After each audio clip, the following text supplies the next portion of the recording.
Hello everyone and welcome back to our channel. In today's tutorial, I'm going to show you how to add Google Maps in QGIS.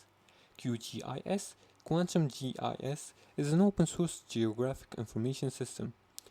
This allows users to visualize, analyze and manipulate geographic data. Adding Google Maps layers in QGIS can enhance your spatial analysis by giving you access to detailed satellite imagery or map layers. And here's how to add Google Maps in QGIS. The first step is to install QGIS. If you haven't already installed it, download and install QGIS from the official website. Just go to QGIS, open the website here, and click on download. You can choose whether you want to donate or skip and go to the download, and you can choose the version you want to install, which you want to install QGIS with.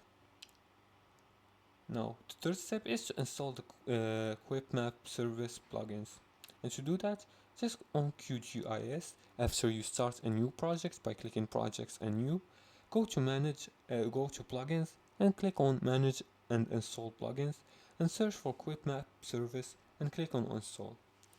Now after you do that, add Google Maps layers. Now after installing, go to the web Quick Map service and search for Google Maps in the plugin search bar.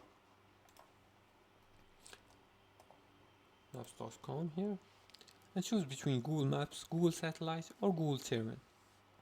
As for the fifth step is to adjust layer settings. You can customize the layers, transparency, visible or other settings using the layer properties. And for the sixth step, save and export.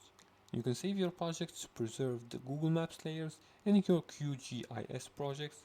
You can also export maps as in images or in other formats. And that's it for today's tutorial.